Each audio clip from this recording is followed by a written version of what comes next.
মধ্যপ্রাচ্যে আবারও উত্তেজনা বাড়ছে ইরান ও যুক্তরাষ্ট্রের পারমাণবিক ইস্যুকে ঘিরে।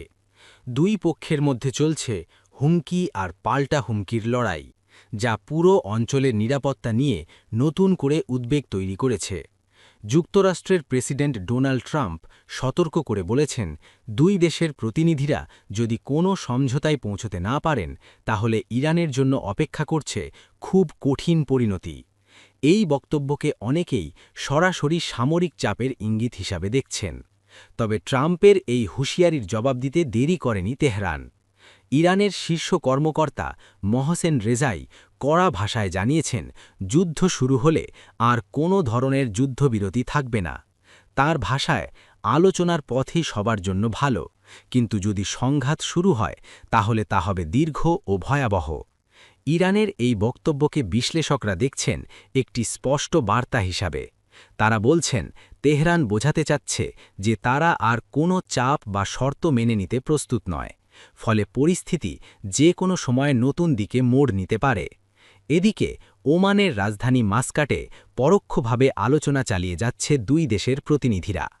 দীর্ঘদিন ধরে চলা পারমাণবিক কর্মসূচি নিয়ে এই আলোচনায় কিছু অগ্রগতির ইঙ্গিত মিললেও বড় বাধা হয়ে আছে ব্যালিস্টিক ক্ষেপণাস্ত্র ইস্যু। ইরান শুরু থেকেই জানিয়ে দিয়েছে তারা তাদের ব্যালিস্টিক মিসাইল কর্মসূচি নিয়ে কোনো আলোচনা করতে রাজি নয়, কিন্তু যুক্তরাষ্ট্র বারবার এই বিষয়টি আলোচনায় আনতে চেয়েছে। ফলে আলোচনার টেবিলে এই ইস্যু এখন বড় ধরনের মতবিরোধের কারণ হয়ে দাঁড়িয়েছে। এরই মধ্যে সামরিক প্রস্তুতির বার্তাও দিচ্ছে ওয়াশিংটন। প্রেসিডেন্ট ট্রাম্প বলেছেন, তারা ইতোমধ্যেই একটি বড় নৌবহর পাঠিয়েছেন এবং আরও একটি নৌবহর পাঠানোর পরিকল্পনা রয়েছে। এই ঘোষণা মধ্যপ্রাচ্যে সম্ভাব্য সামরিক উত্তেজনার আশঙ্কা আরও বাড়িয়ে দিয়েছে। তবে একই সঙ্গে ট্রাম্প ইঙ্গিত দিয়েছেন, আলোচনার পথ এখনও খোলা রয়েছে।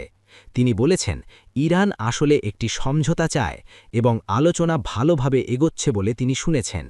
অর্থাৎ একদিকে যুদ্ধের হুমকি, অন্যদিকে আলোচনার সম্ভাবনা। এই দ্বৈত পরিস্থিতি এখন ইরান যুক্তরাষ্ট্র সম্পর্কের মূল বাস্তবতা।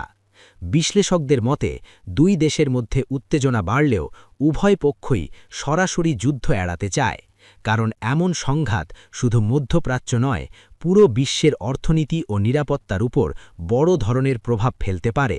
এখন সবচেয়ে বড় প্রশ্ন, এই উত্তপ্ত পরিস্থিতি কি শেষ পর্যন্ত আলোচনার মাধ্যমে শান্ত হবে, নাকি দুই শক্তির মধ্যে সরাসরি সংঘর্ষের ঝুঁকি আরও দাঁড়বে?